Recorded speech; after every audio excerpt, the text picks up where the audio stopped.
Sherlock Holmes, isn't it? I was looking for you. With whom do I have the pleasure of speaking? You can call me your new game. The rules are simple.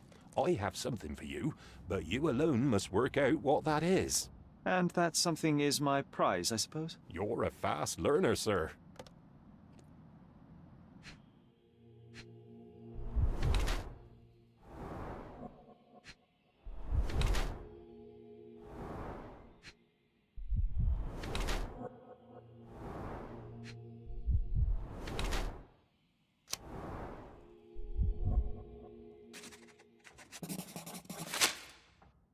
I cannot believe that Mr. Vogel has somehow successfully called my attention to his gallery. You're here with an invitation to visit it, obviously. My word, you are fast, Mr. Holmes. Could you explain how you came to that conclusion? Of course. Explanations are my favorite part of any conversation. Hands without any sign of regular physical activity, in contradiction to one who would most usually wear such a uniform. The paint in your hair is pink. I don't know of any military service that paints their ships pink, unless they have launched a new fashionable fleet.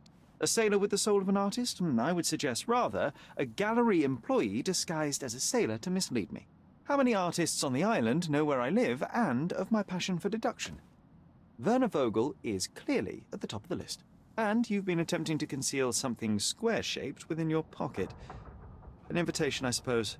An invitation to Mr. Vogel's gallery. That was remarkable, Mr. Holmes. Mr. Vogel was right about your genius. I think he may have even underestimated you. This is your invitation. Please tell Mr. Vogel that the seed has been planted. He asked me to tell you to do so, if you win this little game. Farewell.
Mr. Holmes, you came! Oh, how kind. Though now, of course, I realize it is because of my game, not the works on display.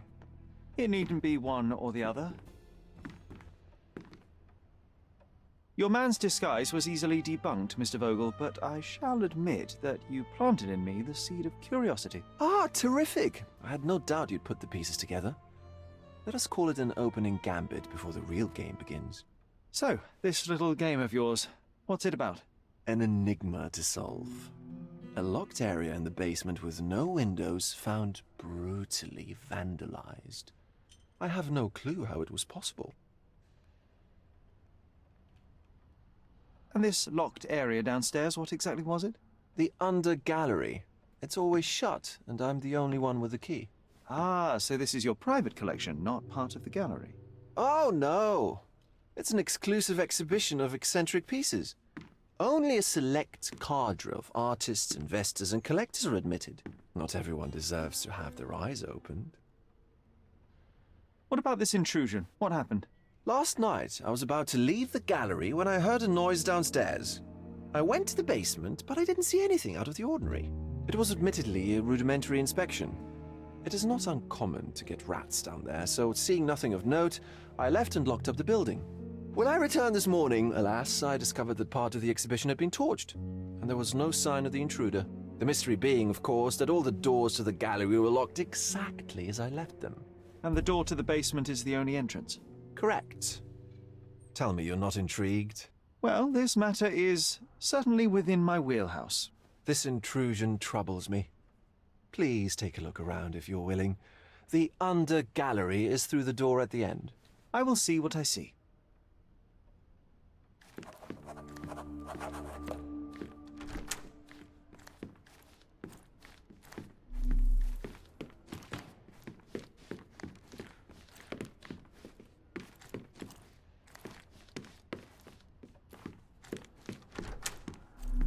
You sure you don't like art, Sherry?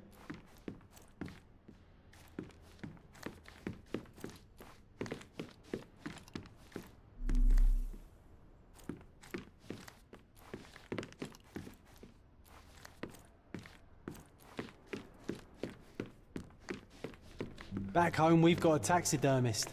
He's gonna have a heart attack when he sees what I bring him. A simplistic attempt at provocation.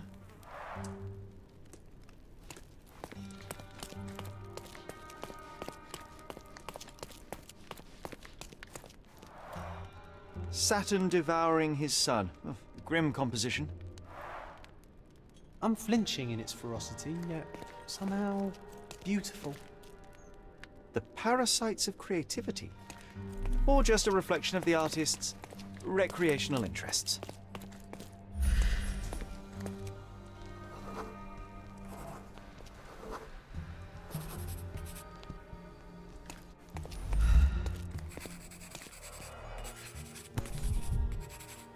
Coal fingerprints. I think we're looking for a man with a coal moustache. A Maupalbot.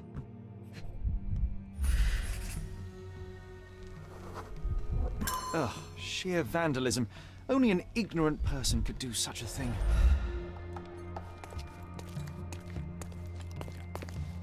Sodden and mold-ridden. One presumes deliberately. Sherry, how about some company in that dreary chamber of yours? Leave my loneliness unbroken, John. A handprint of the thing from another world. But it looks fresh, and its coal origin ruins the effect of the extra mundane.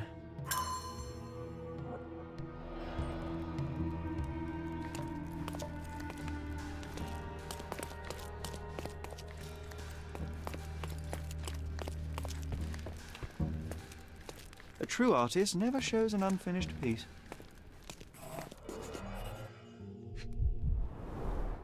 Old, and hasn't been used for a long time.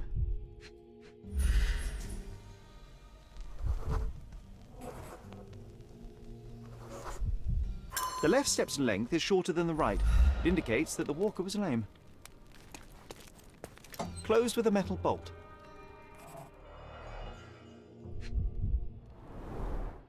Footprints.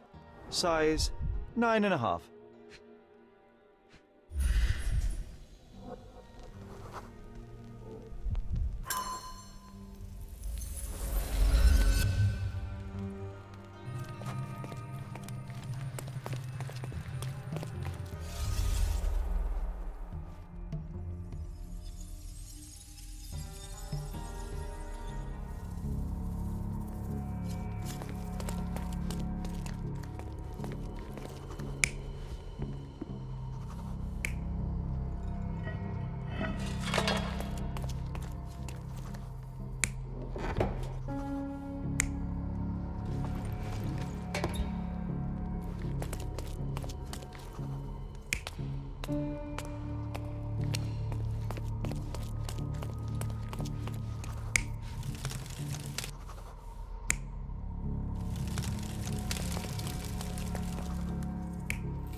The intruder entered the basement through the coal chute. He used a magnet to open the hatch bolt. He accidentally pushed a shovel to the floor. Vogel heard the noise. At the sound of his approaching footsteps, the intruder hid inside the coffin. When Vogel entered the basement, he failed to notice anything strange and left without properly checking. The intruder waited until Vogel had left the Caravanserai before burning the paintings in Wilde's room, but the vandalism was a cover for the theft.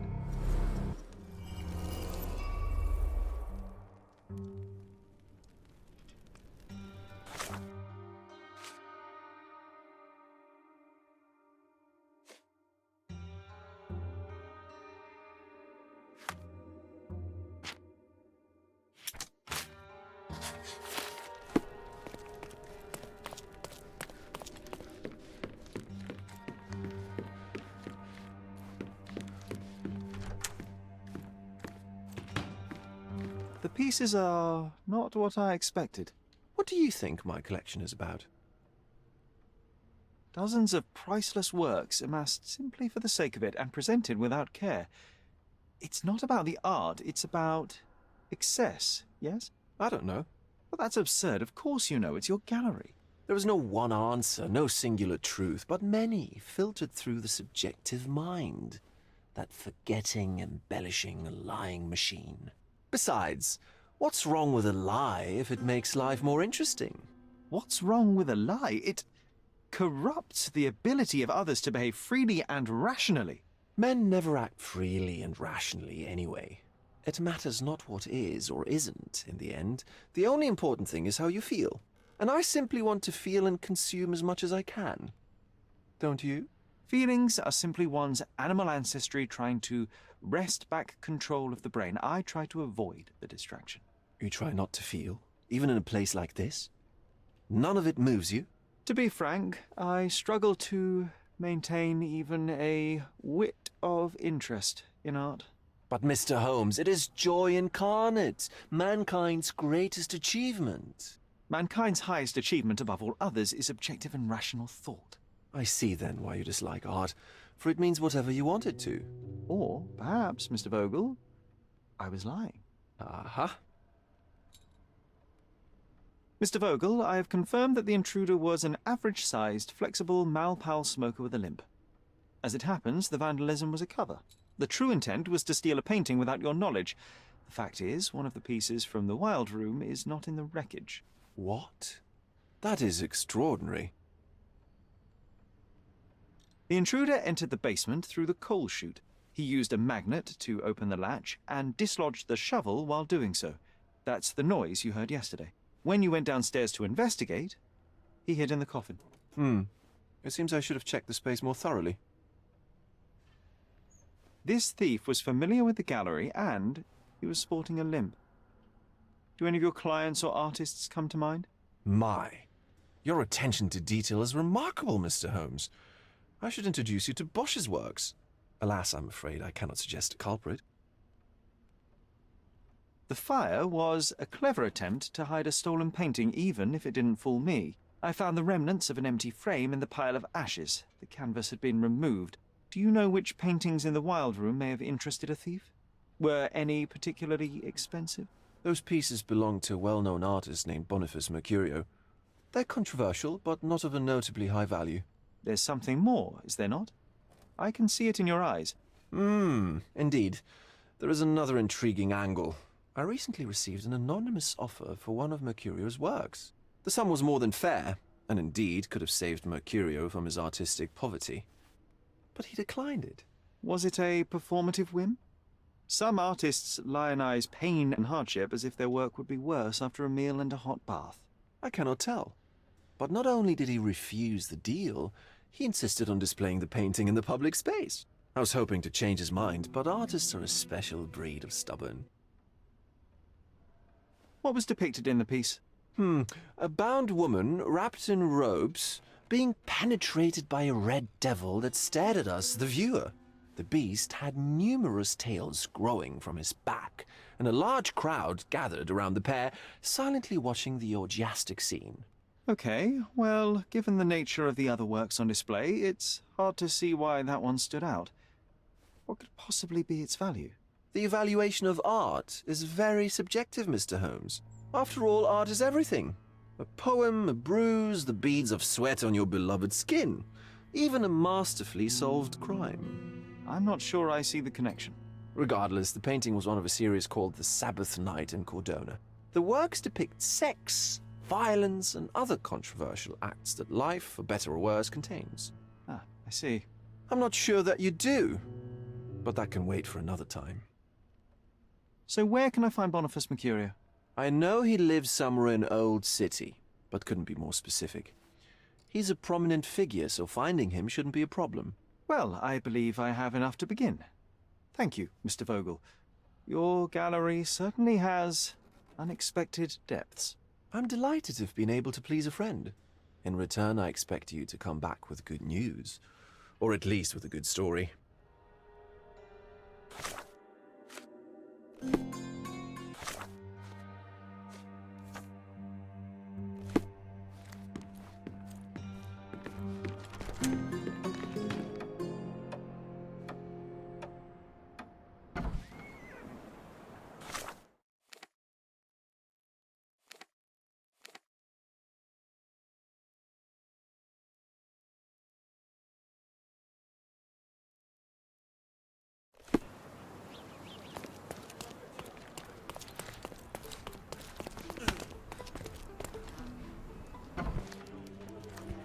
Mr. Holmes, I have something for you.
Merhaba.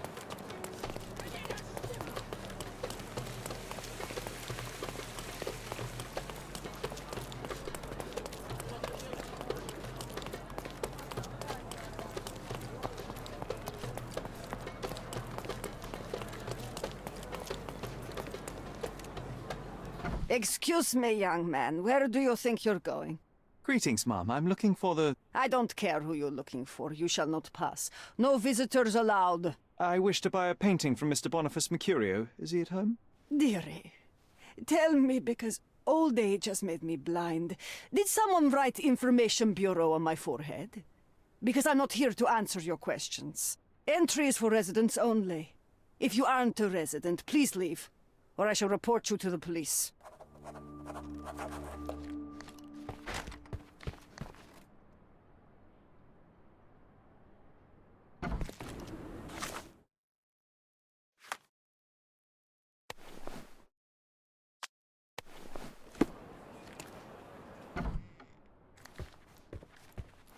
Hello, officer.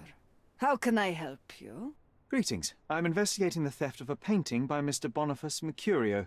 He lives here, I understand. May I talk to him? Oh, how dreadful. But I suppose that means his work is finally being appreciated, doesn't it? In a way, yes. That's good. The news should please him. Thank you, Mom. So, where might I find him? Find who? Mr. Mercurio. His painting was stolen? You must be new to the police service. You see, dear, there is a rule. No visitors allowed. This rule applies to policemen as well. Mom, I am representing the law of this island. Please, let me through, otherwise... Do you know how hard it is to become a landlady on an island ruled by men?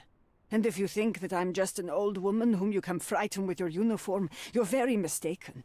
I have a lot of connections. If you do something stupid, my dear, it will be the last thing you do on this island. Very well, Mom. I'll work it out another way. Have a nice day, officer.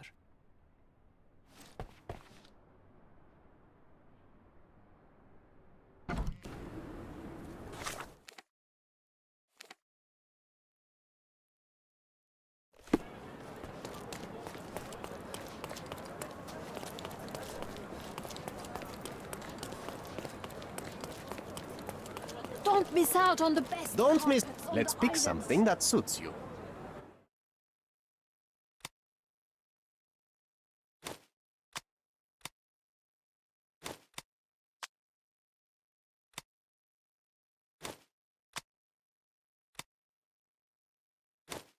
Be careful with what you've taken.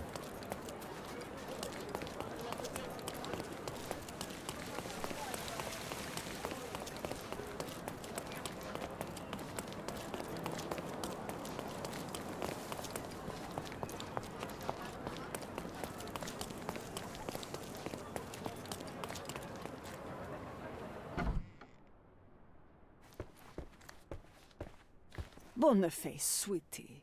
Is that you? Ah, old age does terrible things to one's sight. I didn't recognize you at first.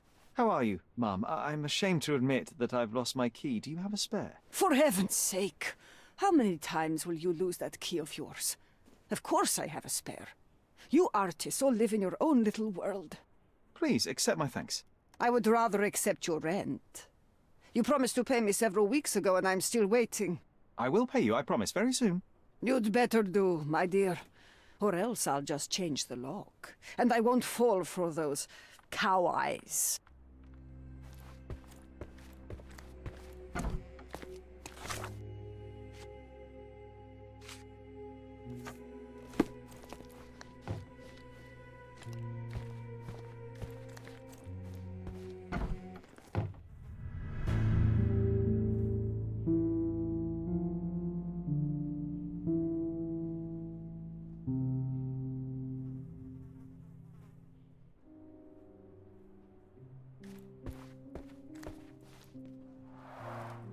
The chest has been searched.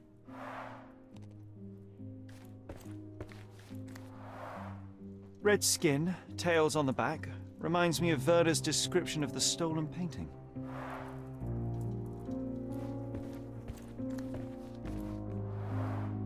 Aunt May whiskey, brandy bucks. Quite a collection he had here.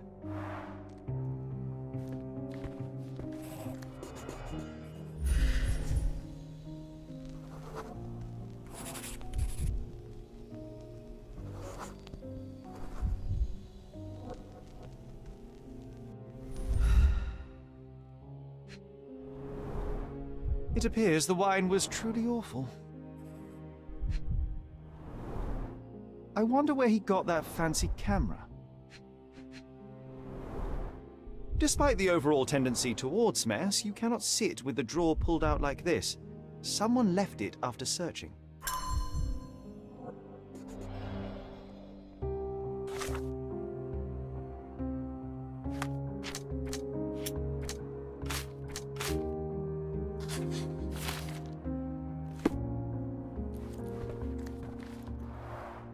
The blood has dried. I've heard of this style of painting. It is called Expressionism. Judging by post-mortem rigidity, the body lay here for 1 or 2 days.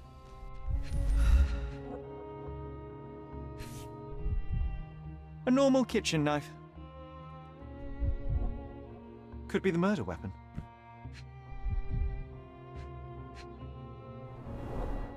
The wound is precise. It was inflicted by a razor or a knife. Soaked in blood. It seems as if the puddle of blood was here before the rags.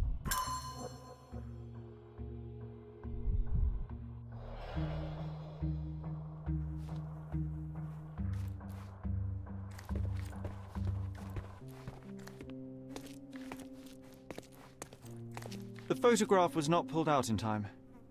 Such a waste of material. Look at this, John. Isn't it our stolen demon?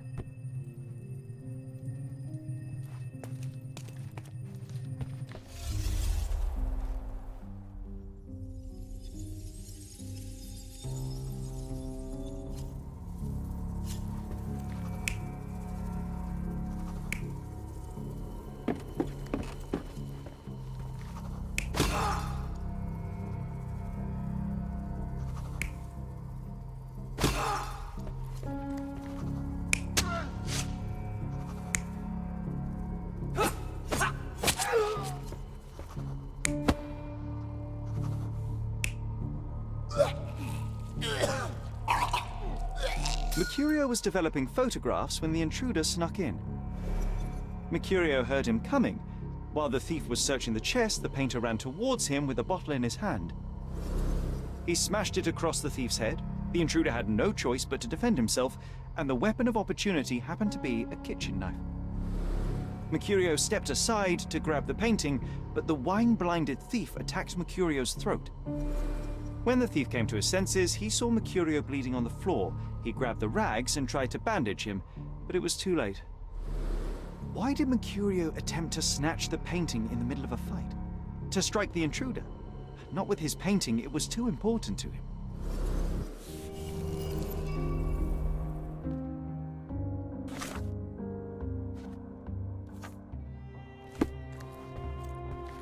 It's time for some chemical magic, John.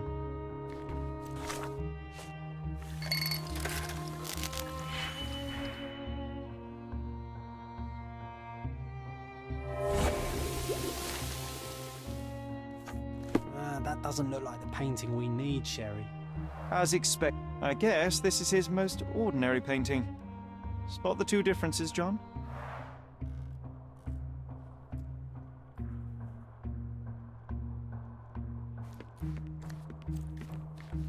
Nothing behind it. If the intruder didn't take it, the skull should be somewhere here.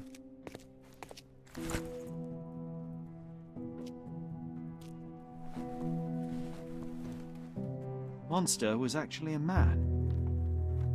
Poor girl. John, you ought to be thrilled. We are now hunting the devil himself. What were you saying, Sherry? I was too busy sketching the scene, you know, crimes and such like, daily routine. Did you find something? A photograph. It depicts a man in a red suit with tails sprouting from his back and multiple people in masks watching the scene. It all adds up. But the act of love, it wasn't given willingly, John. It was a violation. And the girl, she was with child. Give that to me now. Did you recognize someone? No. Although the victim is not from Cordona, she is African. Look at the ritual scars on her face. Get that image out of your brain. You have to continue the investigation. I must speak to the landlady. Perhaps she saw or heard something. Sherry, you cannot tell her the truth about Mercurio. It will hurt her.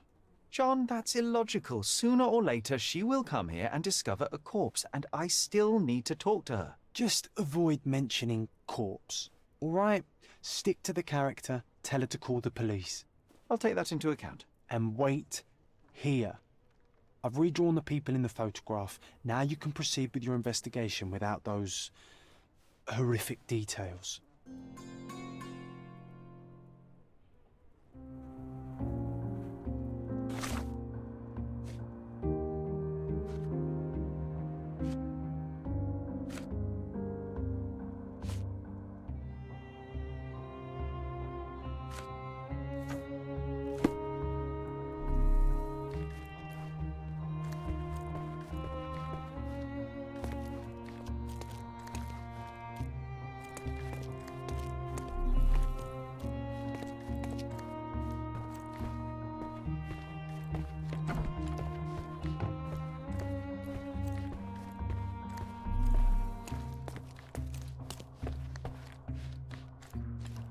What's wrong, dear? You look like you've seen a ghost. Can you tell me if anyone else has recently entered the flat? Oh, you're talking about that limping man. I'm sorry I let him in. I was scared. And I thought maybe he would motivate you to find money so that you would pay your rent. No offense, dear. Can you describe him? Oh, so you weren't at home. I was so certain you didn't leave your flat that day. He was of average height, had a limp and a tattoo on his neck, and he was smoking Malpal cigarettes. My husband used to smoke those. They have a horrible smell I can recognize from a mile away. Can I ask a favor? Of course, dearie. Please call the police and ask them to enter the flat. And don't look inside until they come up. What? What trouble have you stepped in this time? It really doesn't matter. Thank you, Mum.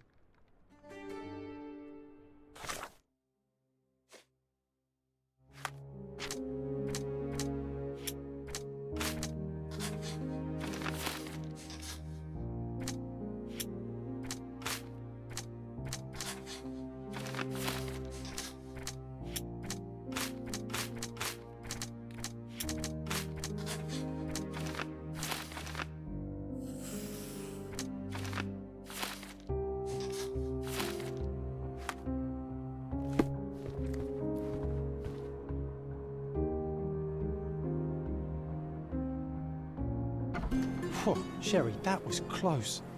But you did everything correctly. Now, take off your outfit. I can't let you walk around in a dead man's clothes.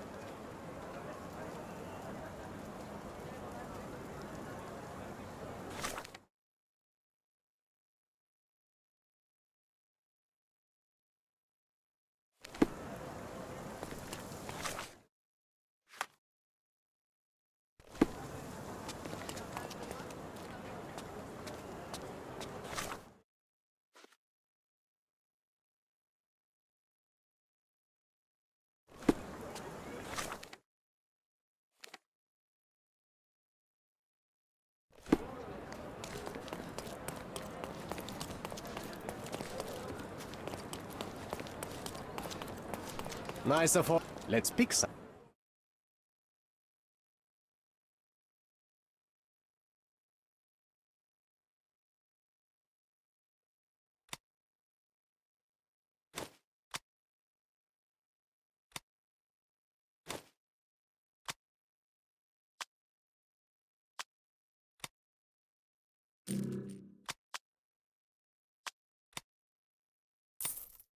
Be careful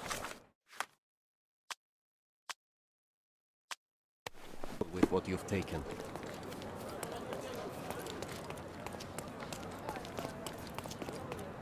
Seni görmek güzel. May I ask you something? If only I knew the answer.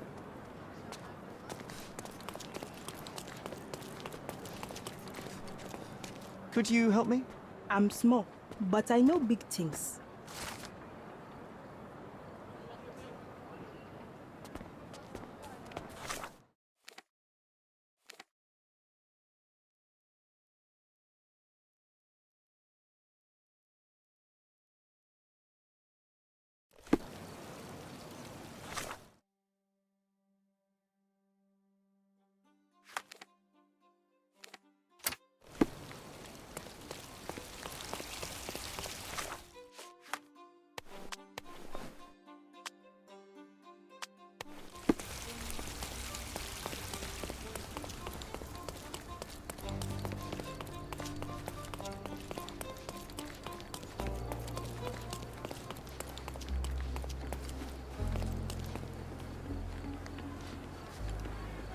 Beasts!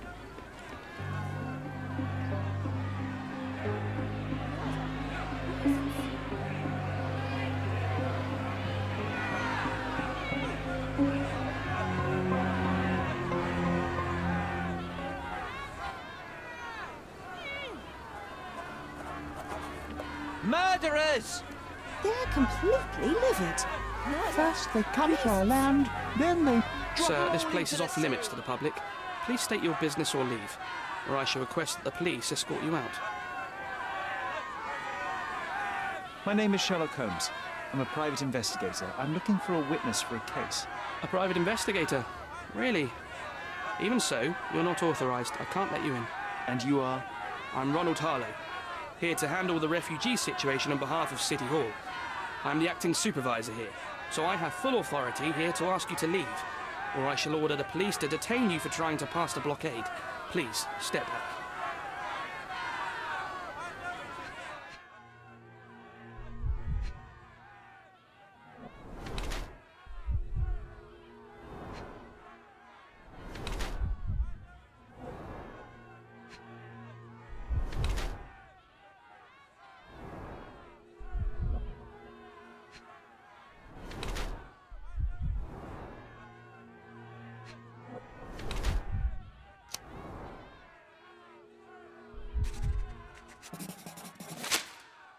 The people in the crowd are shouting about a murder in the camp. Are you trying to hide it? It's mere assumption. I assure you that the situation is under the police's control. If it was under control, if there was no dead body, you wouldn't be as nervous as you are. You would be sitting in your cozy dark corner of a City Hall room doing nothing as usual. Yet, you're here, trying to deal with a series of problems you never asked for. These insults are inappropriate. You don't know what I'm doing for this camp. Even though the rest of City Hall doesn't give a bloody squat about the refugees, maybe I didn't want to be assigned to this camp. But I'm trying to do my best for these people. If not for my work, they might not have any shelter or food even. I apologize, Mr. Harlow. Perhaps I was prejudiced towards you, but in any case, I'm sure that you would still want this to be over as quickly as possible. The current reality is that neither you nor the police are managing things well here. You are unable to calm the crowd. You have simply never handled a situation like this before. What are you driving at, Mr. Holmes? I'm looking for a young refugee woman. She must be inside the camp. She's with child or was with child recently. Help me find her, and I'll help you deduce what really happened here. You may indeed be quite a perceptive fellow, but I still don't see how you can help me here. Just tell the police I'm with City Hall and I'm permitted to investigate the scene. I'll work out the rest. Trust me. But first, you'll find my witness. Look, there is indeed a dead body inside the camp. So even if the girl you are looking for is there, All the refugees are now being detained and interrogated by the police. They won't allow you to speak with her, and I can't do anything about that until the situation settles down. So it's in our mutual interest to settle it. Oh. I suppose that things are bad enough that I ought not shy away from help. All right, Mr. Holmes. I'll tell the police to allow you to come inside. Just tell me when you're ready.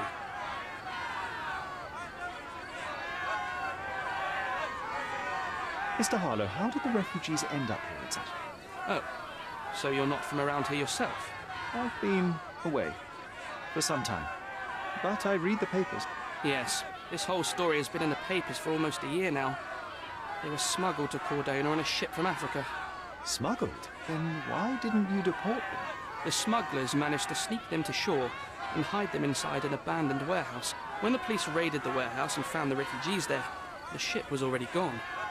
We aren't even certain as to which ship it was. We have busy shipping routes with other colonies these days, you see. So you decided to lock them up under a bridge? There was no other option. We're still trying to work out what to do with them. I only hope we'll find a humane solution and not put them on a raft and float them out to sea. Mr. Harlow, what exactly do you do here? What are your responsibilities? What I do and what I am responsible for are two different realities, Mr. Holmes. On paper, I am in charge of the camp territory, security, provision, and the refugees in general. What I actually do most of the time is knock on every City Hall door trying to obtain some funding, or at least rations for the camp.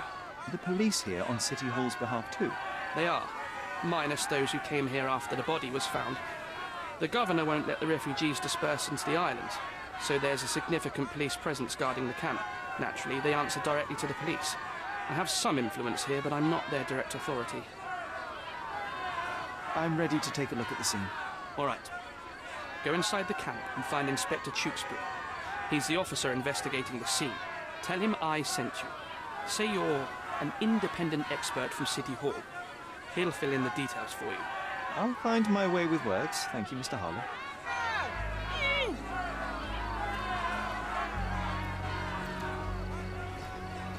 So they keep these refugees under a bridge like proverbial trolls. No wonder the people outside are so disturbed. Who the hell are you? How did you get in here? Mr. Ronald Harlow let me in, sir. I'm Sherlock Holmes, a surveyor of refugee affairs with City Hall. You're Inspector Tewkesbury, I presume? A surveyor? What does that even mean? In short, I've been sent to conduct an extensive report on the incident for the Colonial Office and to assess all the damage inflicted on state property. Got it. Another paperworm sent to count money and get food for archive mold. Go on, look around, but don't make yourself too at home. As if I didn't have enough problems before you appeared. Could you first tell me what happened here? What happened? People from the bridge above the camp heard a woman screaming and saw a mass of refugees attacking a man. Clearly not a refugee.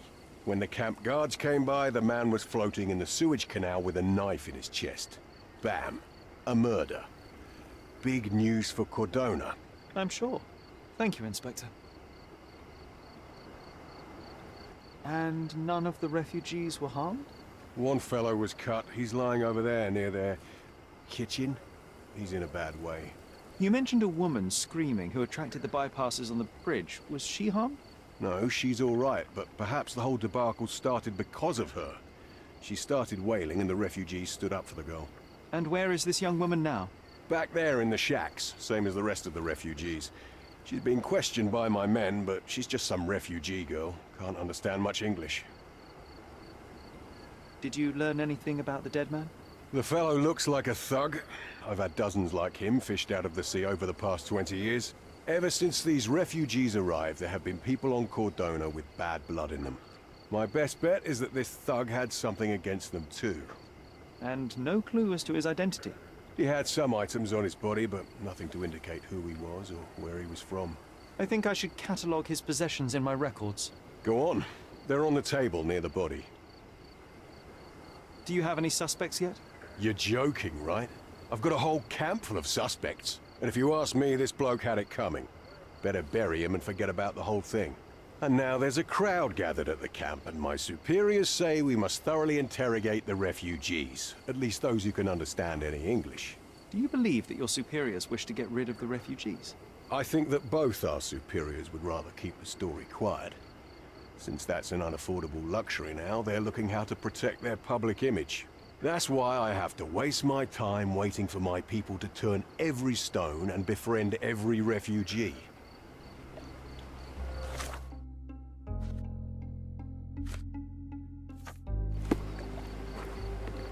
Here we go again. Number of hours on Cordona before stumbling upon another dead body? 0. Clearly a left handprint here.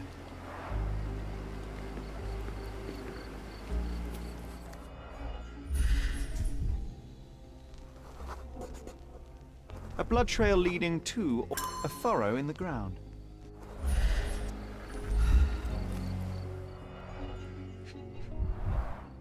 A fresh crack, as if the crate was hit recently.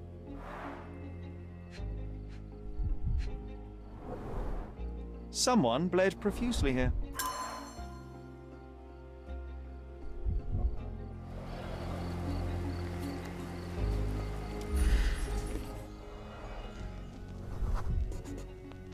A man's footprint. A heavy boot with a worn-out sole. Police boots. Always happy to trample evidence.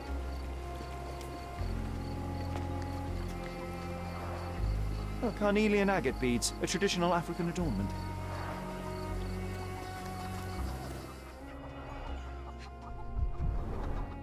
The blood sprayed off the blade after the strike. No hint of blood or impact. It might have been used as an improvised weapon.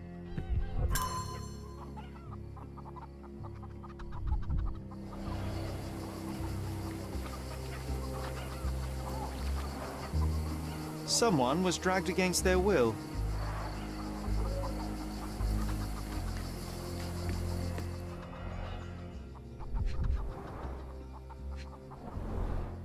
The cut is deep, potentially serious if not treated immediately. He is in shock, feverish and dehydrated. Sherry, you know first aid. Surely you have a duty to help this man. You can't leave him to certain death.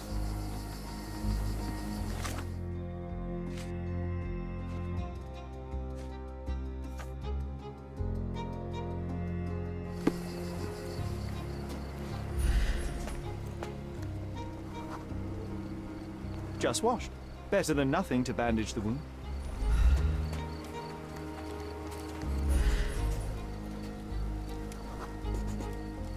I'll use it to create a solution.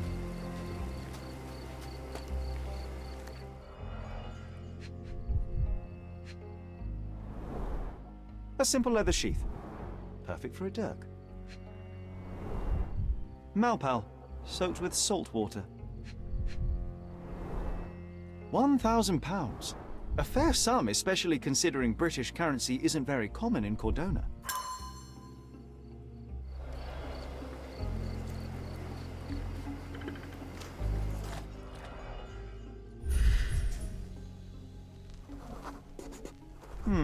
Coal dust under the nails. I don't see much coal around here.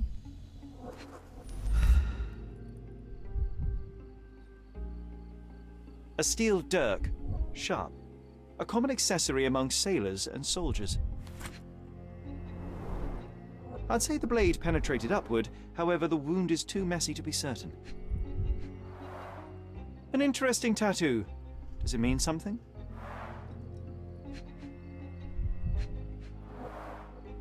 Heavy boots, with one sole far more worn than the other.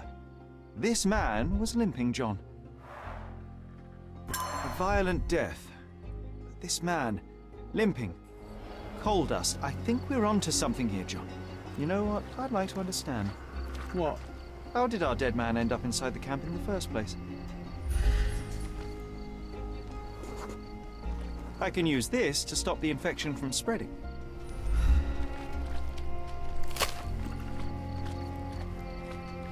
If they find out about the passage...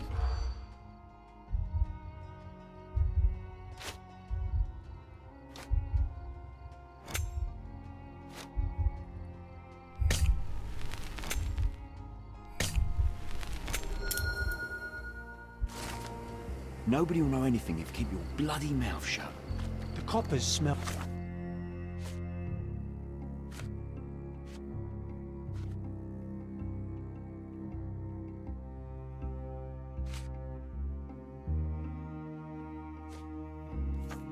fishy here, Sherry. Perhaps we should sniff around in the camp a little more thoroughly.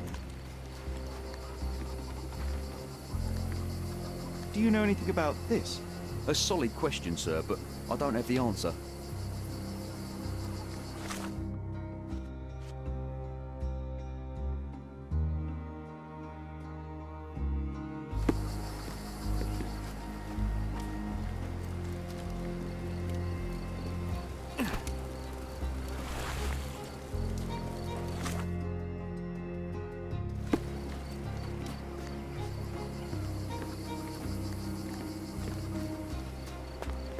I've plated all the ingredients, now to prepare the first aid solution.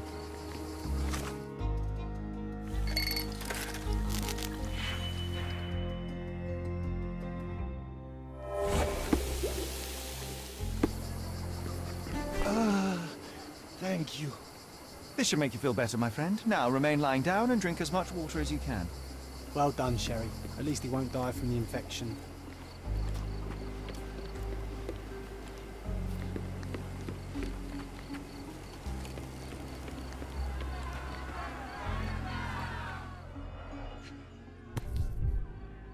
A single Malpalbutt. Roadman cigarettes. A brand highly regarded by law enforcement officers. So there wasn't any sophisticated infiltration plan. The good old police just let the man into the camp. Now we have everything we need to get the full picture of what happened at the camp.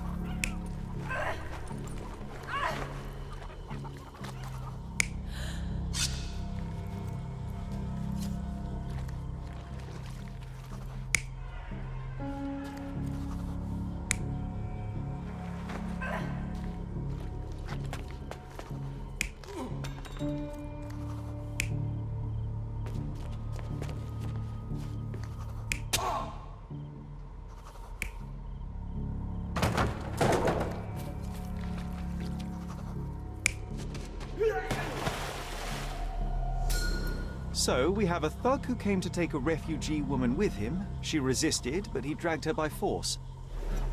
One of the refugees stood in his way, armed with a stick, yet he could do nothing against a cutthroat with a blade.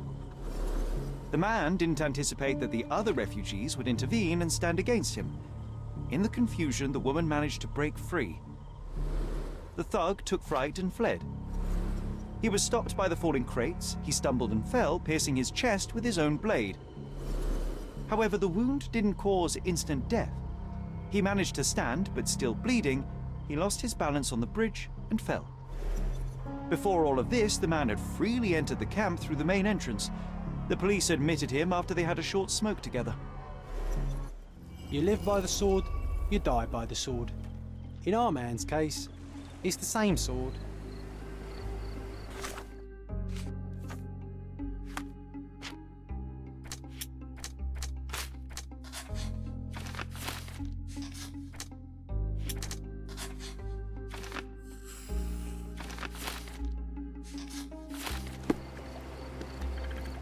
You still here? Inspector, I believe I can aid your investigation. I know who the dead man is and what really happened here. You do? Well, good for you. But I'm afraid I'm not the one you need to share your findings with. Speak to Mr. Harlow here. He's the one responsible for settling things in the camp. You don't even care to listen? Oh, I do care. And maybe even more than I need to. But I'm only here today to lock the place up, question witnesses, and file the facts. It's sad, but coming up with conclusions is not among my tasks here. You fellows at City Hall do that. Anyway, speak to the supervisor. I'll just stand by and listen to what you have to say. The guards at the sewers were speaking about taking refugees out of the camp. Do you know anything about this, Inspector? Less than you do, obviously. And this doesn't bother you as an officer of the law? I can neither punish them nor put them on the right track, if that's what you're asking. Maybe your friends at City Hall could do something about it, but I seriously doubt that. To be honest, I'm sick and tired of being frowned on for my uniform. If those fine gentlemen you've eavesdropped on are in some shady business, that's on their heads. Mr. Harlow, your refugees didn't murder anyone. What? Pray tell me what you've learned. All right, listen carefully. This might solve one problem for you, but will create a few more. Oh, well, that's a great start. The man came to the camp intending to kidnap one of your refugees, a woman. What he didn't expect was that the refugees would stand up to protect the woman. A brawl had broken out. In the chaos of it, the man stumbled over those crates and fell on his own blade. How do you know he fell on his own blade? The wound in his chest was inflicted from an unusual angle. It was not an offensive stab, shall we say. The refugees didn't touch him. And judging by the blood at the scene, the intruder managed to raise himself but was unable to walk very far. He ultimately fell into the canal. But how did he sneak into the camp? Why didn't the police see him? And this is where your new problems emerge, Mr. Harlow. What do you mean? You're not a dull-witted man. You know what I mean. There is no feasible way to get into the camp without the police guards knowing of it. The pile of mess I had to sort out has just become bigger, but somehow that doesn't surprise me. Anyway, I thank you for your help, Mr. Holmes. I'll take it from here. Meanwhile, I'll make sure the police aren't detaining the refugees any longer. You can go back in and look for your witness. You think one small clock can make any difference in this place? Who knows, John? Just one ill-fitting cog could make the whole machine crumble.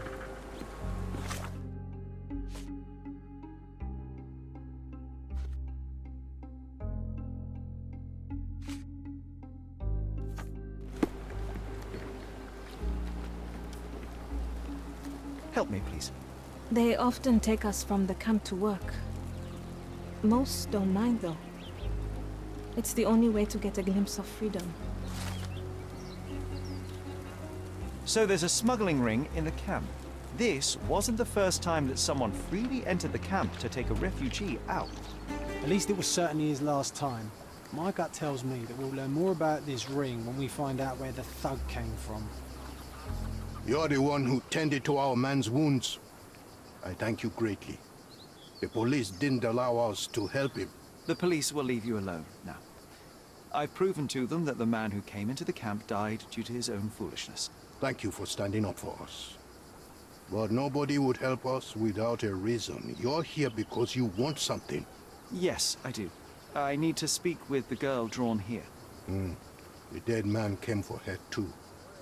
He wanted to take the girl away, but we won't allow her to be hurt again. What do you want from Neila? Neila.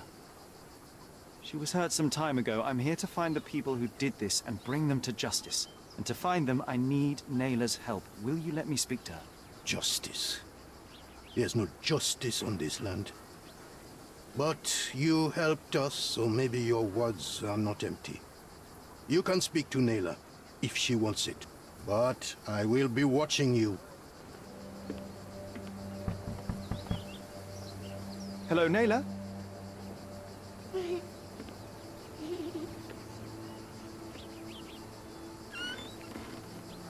My name is Sherlock. I know someone hurt you. I am here to help.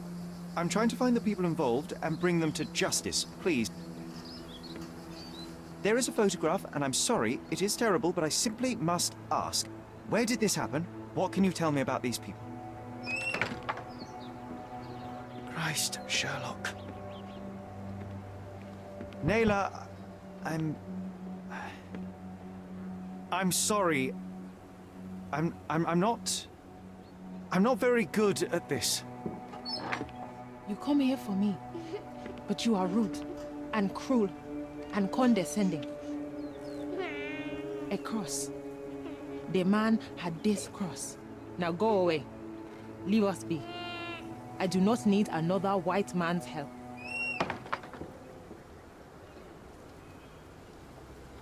Oh, glad that wasn't me.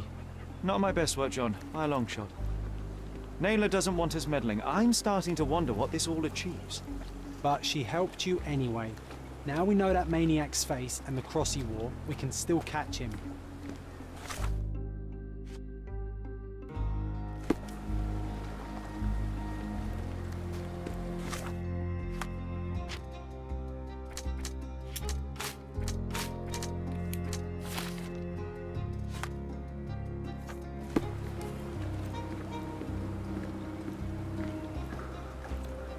You still here? The intruder has a most peculiar tattoo on his neck, 2 lines and a point. Do you know anything about it? You really want to know, kid? Why? You want to play a policeman or something? I'm sure you have it in your records, so it won't hurt if I have it in mine. In my records, it's just a tattoo, as it should be in yours. Ah, to hell with you.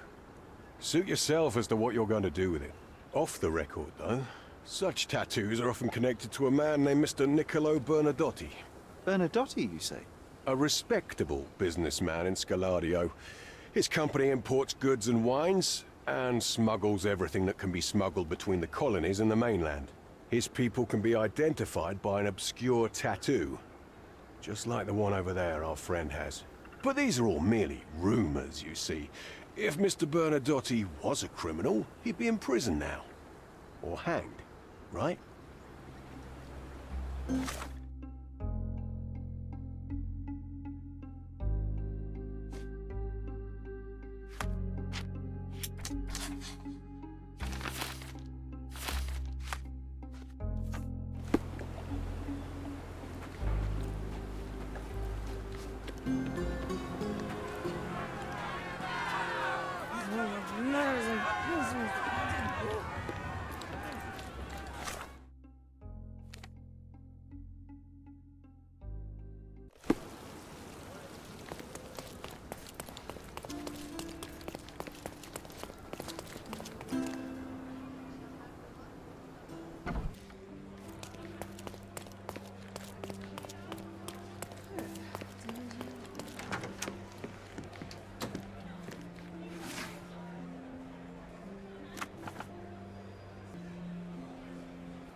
What a lovely man this Bernadotti is, eh, Sherry?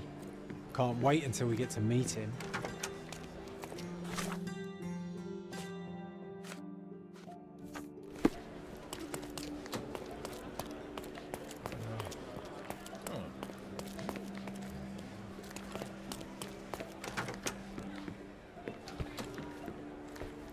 If you're here on matters of signing up for military service, come back tomorrow.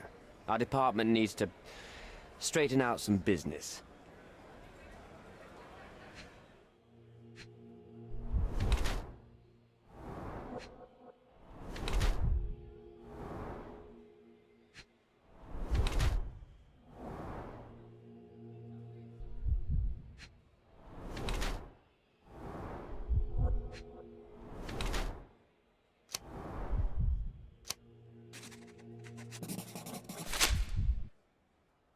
Why are you staring at me like I'm a Madame Tussauds figure? Didn't you hear what I just said? On my way here, I was wondering whether you might regret what you did. I tried my best to retain at least a shred of faith in humanity. I had hoped that you would hear her scream, see her face in your dreams, or at least once ask yourself how Neila might feel. Who? Neither of my hopes were fulfilled. Why are you here? You defiled a girl who was with child. Don't even pretend that you regret what took place. Do you wonder why I came here? It is because I am disgusted with people like you, and the only way in my mind to rid the world of your ilk is to see you hanging from the gallows. All right, all right. Is it about money, as you said in the letter? I have it, all right? There's no need for violence. I've never written a single word to you. As you can see, I have a more direct approach. That letter, it wasn't from you. So what do you want? Answers, to start with. Fine. I suppose now we have a nice long talk. Do you drink, Mr. Sherlock Holmes? And I do not. Shame. All the best discussions are accompanied by a glass of whiskey. But out of respect for you, I won't drink either. Respect? That's an unusual word in your mouth, Mr. Where are my manners? My name is Thomas Norton, a British envoy in Cordona on a military mission. So, where do we start? You mentioned blackmail. Tell me about it. All right. A couple of days ago, I received an anonymous letter. It said that in the art gallery at Caravanserai there exists a painting that incriminates me. The blackmailer made it clear that if there is a painting, then a photograph exists too. And I should be wary of what it might do to my reputation. What does the blackmailer want from you? Money, of course. What else do such people want? Needless to say, I don't remember anyone taking photographs at the party. Up until the last moment, I hoped he was bluffing. But he wasn't, as you've just proven to me. Show me the letter. I burnt it as soon as I read it. I've left enough evidence. There's no need for any more. So, let's return to the beginning. What happened at the party? I vaguely remember that night. As usual at such parties, you meet people, you talk with them, they invite you to spend some time alone with them. What can I say? I got myself mixed up with the wrong company, and somebody must have mixed some psychoactive substance in my drink. After that, it's all blurry. I completely lost my sanity. I made a terrible mistake which I regret deeply. You don't say. Do refugee girls often appear on the menu at those types of parties? It's rather rare. So you didn't attend the party to engage in an exotic experience involving a vulnerable woman unable to accuse you of assault? I would never have planned such a terrible thing. What happened was just bad circumstance. The painting that depicted you in the image of the devil was stolen by a mercenary. Did you have anything to do with it? I might be a rotten person, sir, but hiring criminals for illicit purposes is not in my daily schedule. And buying the painting in an attempt to hide the crime, is that on your daily schedule? What would you do in my situation? I would never put myself in such a situation. You're young. I could never have imagined myself in my current position, yet here I am in front of you. We all make mistakes, Mr. Holmes, and I'm no exception. Boniface Mercurio, does the name mean anything to you? He's an artist, right? The one responsible for the painting that compromises you. I found him dead in his room. Oh, that is bad. Wait, you don't think that I have anything to do with this? You had motive to kill him. Maybe I did, but listen. I know how this looks, but murder? That's on another level. I had thoughts that this Mercurio... Mercurio? Well, him, yes. I thought he could have been the blackmailer. But I was too afraid to make any hasty decisions. There were plenty of ways to fail by making a move, so I chose to wait. To see what he would do next. You have to believe me. I don't believe people, I believe evidence. Then look at the evidence.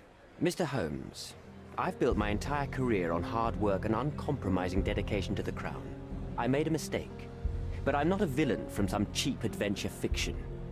By putting me behind bars, you will benefit precisely no one. Rotting in prison is the least you deserve, but I have a better idea. You will make amends and help the ones you hurt. Neila deserves the very utmost of what you can do. Help the girl? I can't risk the press paying extra attention to her. I will do anything except that. That's not all. Use your connections to help patriate the refugees, find them decent homes, give them jobs. There must be a meaning to your position and my decision. Yes, all right, I can do that. So, will you give me the photograph now? I need to think this all through. Don't do anything foolish in the meantime. What makes you think you can decide what's best for these people? Such is the arrogance of...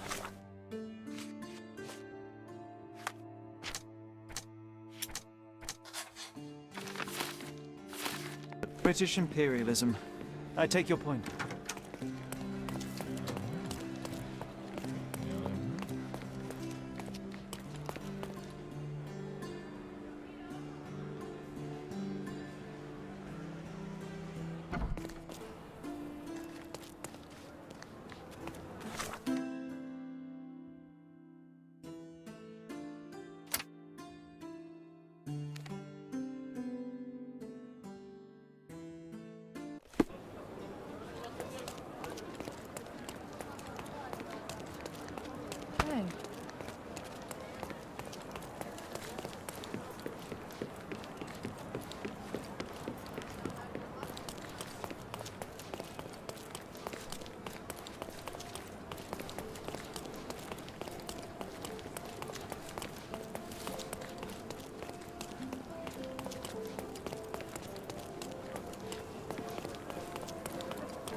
These workers don't look like your average Cordona folk. They're refugees from the camp. An essential remedy against sea scourge on any ship. Porcelain friend for every child.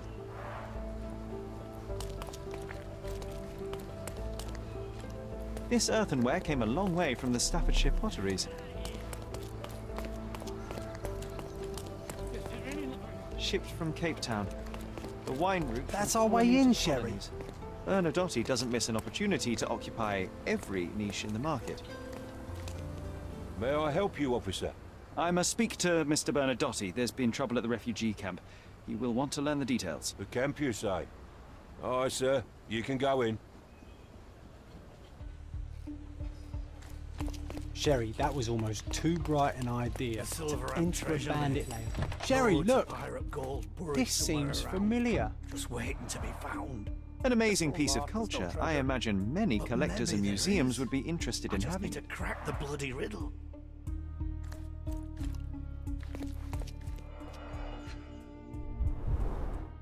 Let's see what's hidden there. Vogel's stolen painting. Isn't it curious how it developed into a much more interesting case?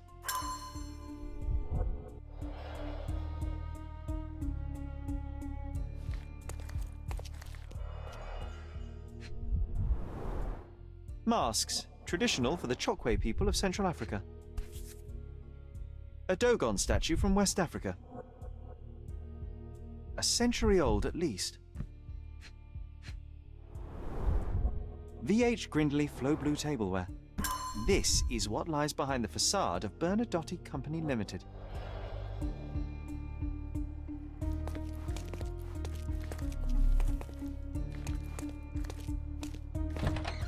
Running late, officer. Your friends left not too long ago.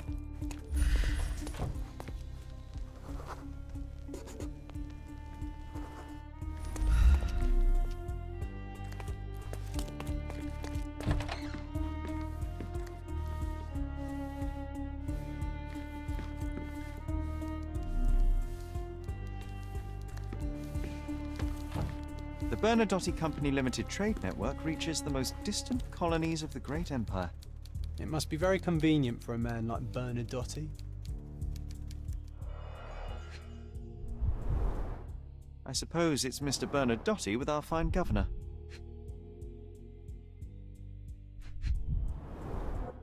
"1875. It's taken a few years back.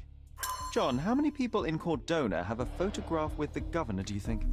You definitely don't have Excuse me. Mr. Bernadotti is busy right now.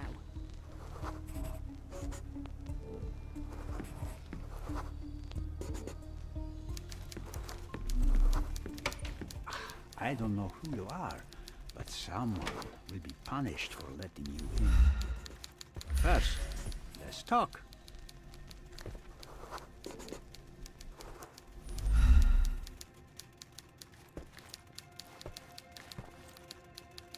Whenever you're ready. I'd hate to intrude.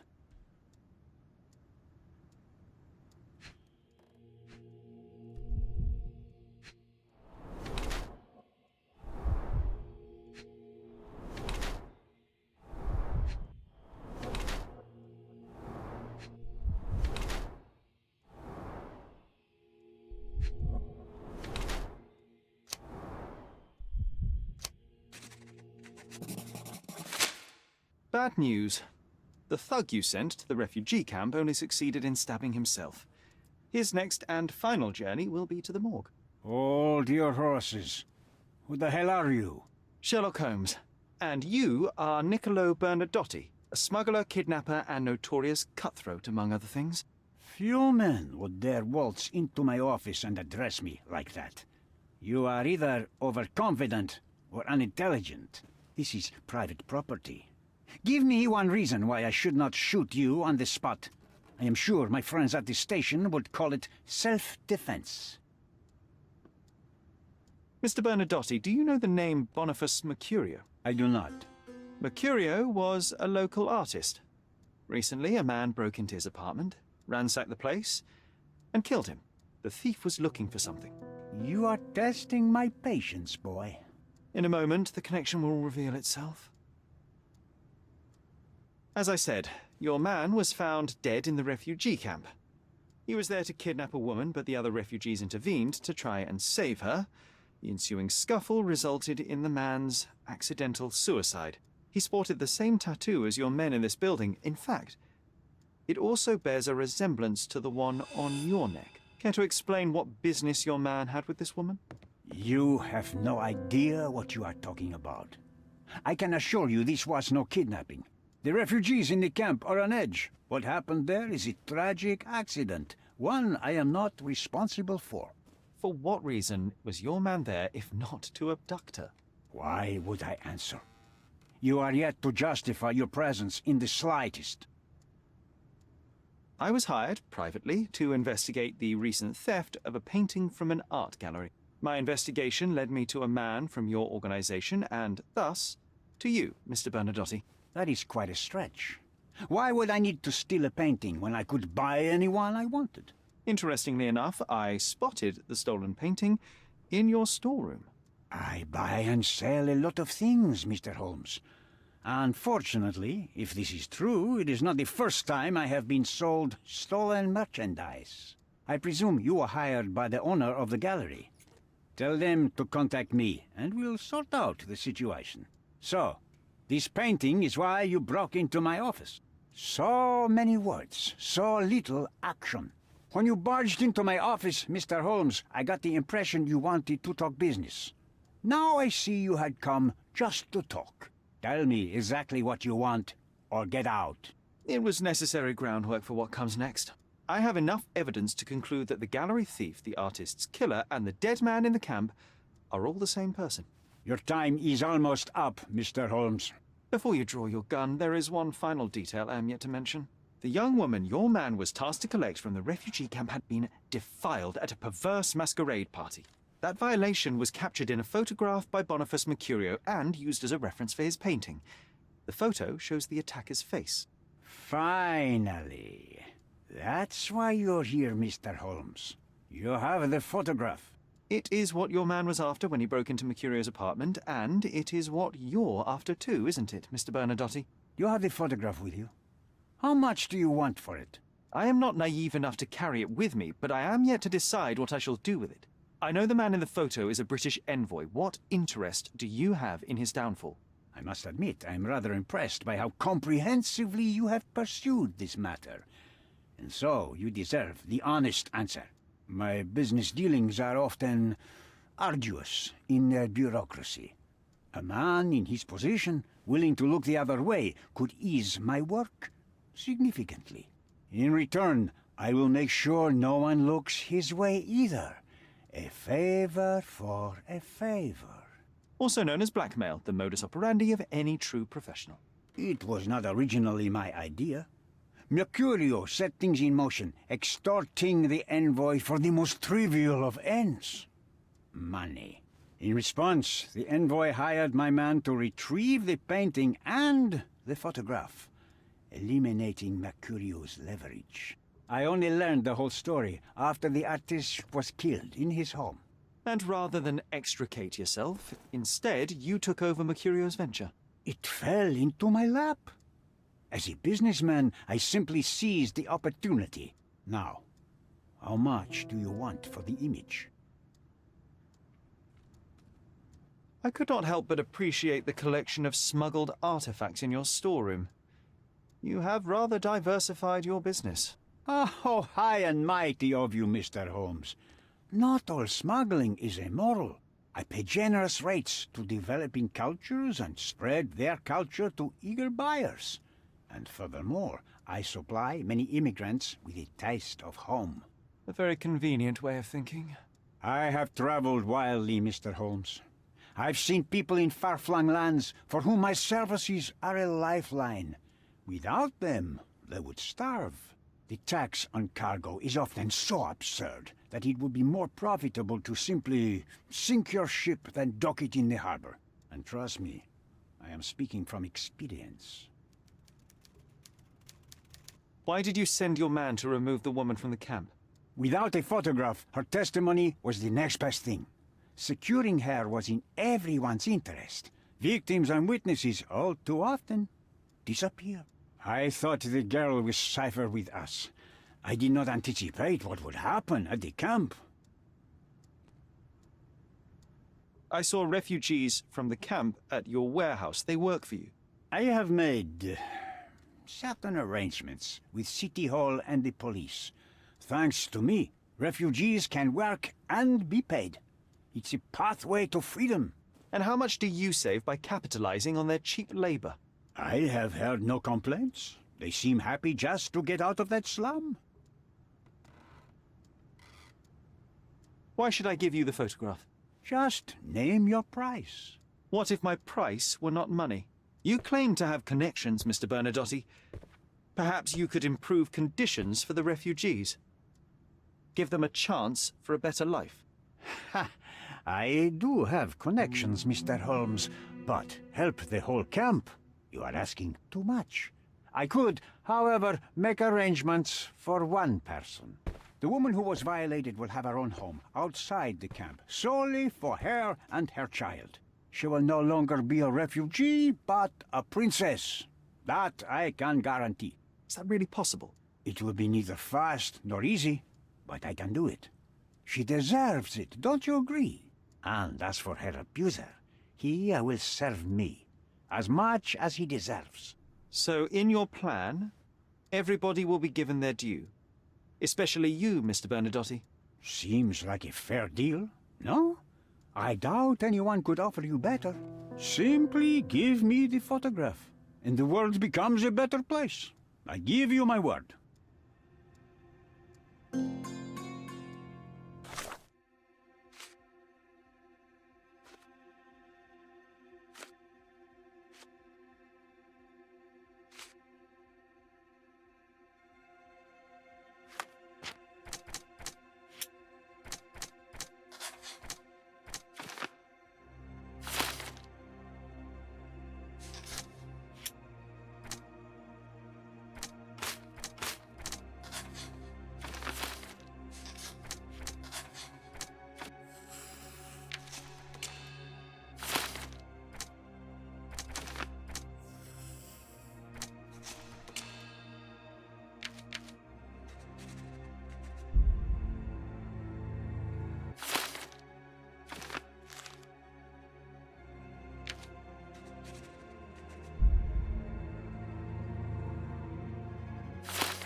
If I give you the photograph, how do I know you will not come after me?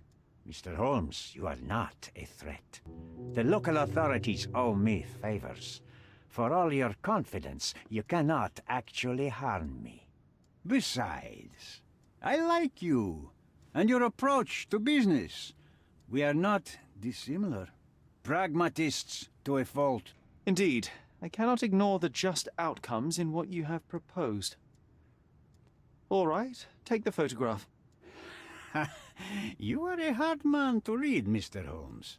I couldn't tell if you actually had it. Fear not. This decision will bear its fruits soon enough. One more thing, Mr. Holmes. Now that I have the photo, you may as well take Mr. Mercurio's painting back to the gallery. Please, send my apologies.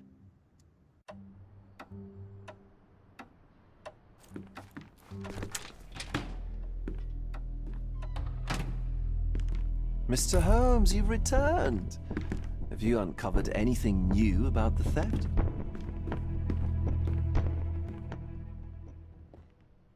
I've brought news, but not all of it will please you. Fill me in, Mr. Holmes. I won't shoot the messenger. I tracked down Boniface Mercurio. I presume he wasn't delighted about the situation? He was not having a good day on account of his murder. Killed in his own flat by the same person that stole his painting. Oh, sweet Mercurio, perishing in the pursuit of his art. How apt. I will miss his exceptional sense of humor. I located the thief, but found him rather cold. He was tight-lipped about the painting, too. Huh, he's dead. How very droll, Mr. Holmes. One presumes you were not responsible. It was an accident at the refugee camp. He impaled himself on his own knife. Life is nothing if not cruel and capricious. What about the stolen painting? Have you located it? Yes, it's here. Splendid! I'm most grateful, Mr. Holmes. It must have been a difficult task. Will you share your adventures with me? I cannot, Mr. Vogel. The story is much like your undergallery. Not for everyone's eyes and ears. So sometimes you do hide the truth. What has happened to your crusade? I'm not on a crusade. I simply do not owe you the story. It was not an attack, Mr. Holmes. If you've chosen to keep secrets, I'll respect it. Besides, the truth is often more boring than the mystery. No? It is what it is, Mr. Vogel. Well, now that we've resolved all of our outstanding matters, I have a gift for you. I took the liberty of having it delivered to Stonewood Manor. I am told it belonged to your mother. And what exactly have you sent me? Frankly, I'm not sure how to answer that. I trust you'll know. Previously, you mentioned there may have been more to my mother's passing than consumption. It appears you were right. Oh dear. I'd hoped to be wrong. She was unstable, mentally unwell. She required sustained, specialized treatment, but her madness persisted. I knew that Violet had disappeared from the public eye, but had no idea of her suffering. I cannot imagine what you're feeling. I'm fine. Thank you, Mr. Vogel. I am curious to see what you have procured.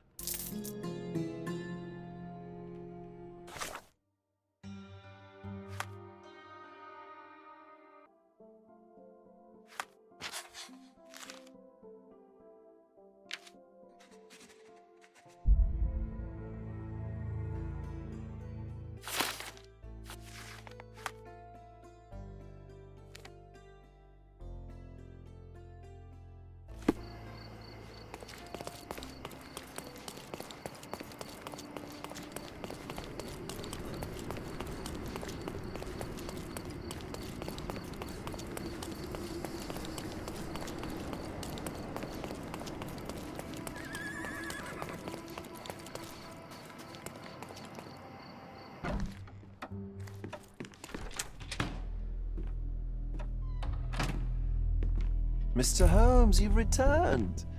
Have you uncovered anything new about the theft?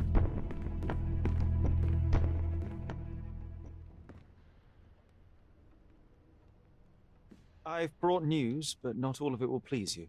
Fill me in, Mr. Holmes. I won't shoot the messenger.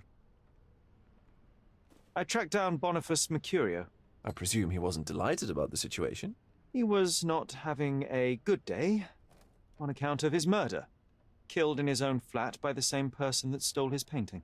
Oh, sweet Mercurio, perishing in the pursuit of his art. How apt. I will miss his exceptional sense of humor. I located the thief, but found him rather cold. He was tight-lipped about the painting, too. Huh, he's dead. How very droll, Mr. Holmes. One presumes you were not responsible. It was an accident at the refugee camp. He impaled himself on his own knife. Life is nothing if not cruel and capricious. What about the stolen painting? Have you located it?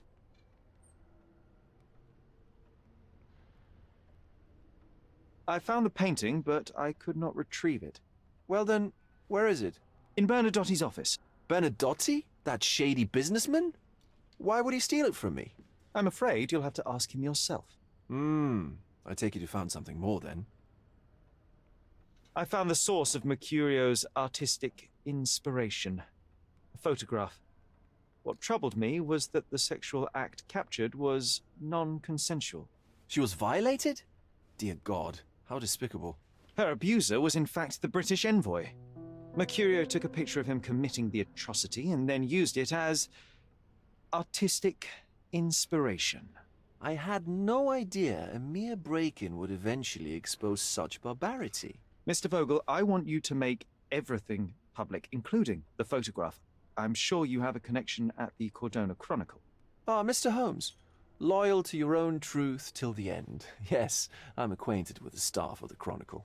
The story is sensational, and will surely draw attention to the gallery. But you must be aware that exposing the scandal will further hurt the victim.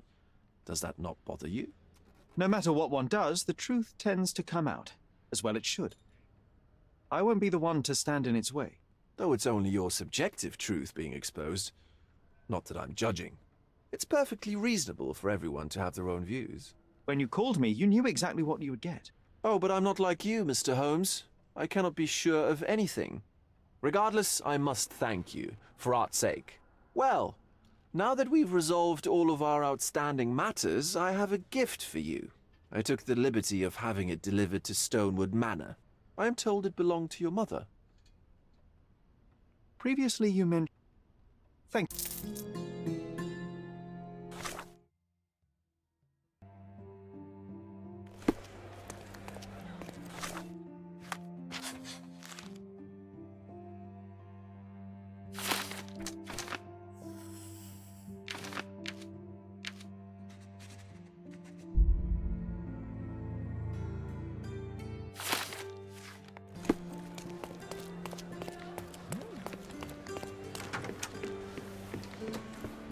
Have you thought it all through? Almost. The refugees, what will happen to them? Well, I wouldn't be standing here in this fancy office if I didn't know how to pull the right strings. In fact, it's the only thing I know. The local governor will receive a decree signed by the House of Lords containing a request to patriate the refugees in the name of the Crown. From where did you gain such influence? I never asked you how you found the photograph. So don't ask the magician how he performs his tricks. But how can I believe you? Ugh. I presume you do believe in my selfishness. The initiator of the refugee salvation will be none other than the British Envoy, savior and protector of those in need. It's a win situation for me, too. Now, what about the photograph? You deserve to be punished, but the greater good is what matters here. I won't bargain it for justice for Neila. I'm glad that this situation is over. It will be over when you settle the matter of the refugees. You have my word, Mr. Holmes.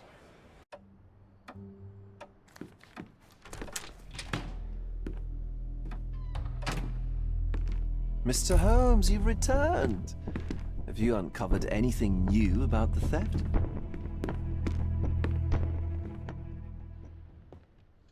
I've brought news, but not all of it will please you. Fill me in, Mr. Holmes. I won't shoot the messenger. I tracked down Bon... I presume he was... He was not... Oh, sweet... I located... Huh. It was an accident. Life is nothing if... What about the stolen painting? Have you located it? I found the painting, but I could not retrieve it. Well then, where is it? In Bernadotti's office. Bernadotti? That shady businessman? Why would he steal it from me? I'm afraid you'll have to ask him yourself. I take it you found something more then.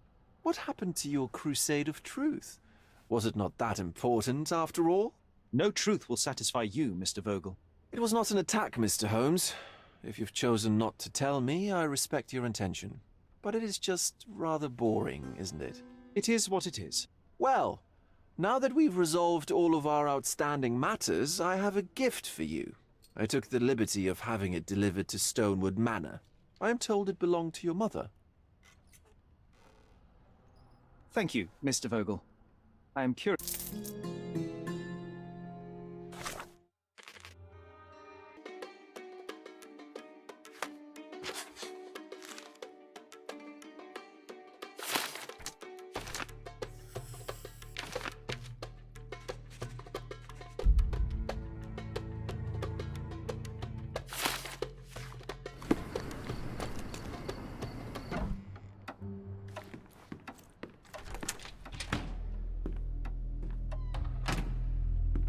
Mr. Holmes, you've returned.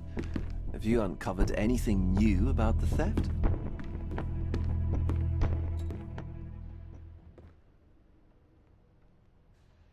I've brought news, but not all of it will please you.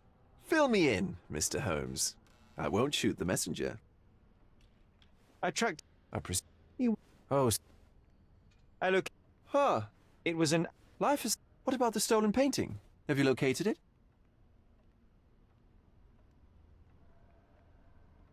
I found the source of Mercurio's artistic inspiration. A photograph. What troubled me was that the sexual act captured was non-consensual. She was violated? Dear God, how despicable. Her abuser was in fact the British envoy. Mercurio took a picture of him committing the atrocity and then used it as artistic inspiration. I had no idea a mere break-in would eventually expose such barbarity. I found the painting, but I could not retrieve it. Well then, where is it? In Bernadotti's office. Bernadotti? That shady businessman? Why would he steal it from me? I'm afraid you'll have to ask him yourself. I take it you found something more then. Mr. Vogel, I want you to make everything public, including the photograph. I'm sure you have a connection at the Cordona Chronicle. Ah, Mr. Holmes. Loyal to your own truth till the end. Yes, I'm acquainted with the staff of the Chronicle. The story is sensational, and will surely draw attention to the gallery. But you must be aware that exposing the scandal will further hurt the victim. Does that not bother you? No matter what one does, the truth tends to come out, as well it should. I won't be the one to stand in its way. Though it's only your subjective truth being exposed. Not that I'm judging. It's perfectly reasonable for everyone to have their own views. When you called me, you knew exactly what you would get. Oh, but I'm not like you, Mr. Holmes. I cannot be sure of anything. Regardless, I must thank you, for art's sake. Well, now that we've resolved all of our outstanding matters, I am told it belonged to your mother. Thank you, Mr. Vogel. I am curious to see what you have procured.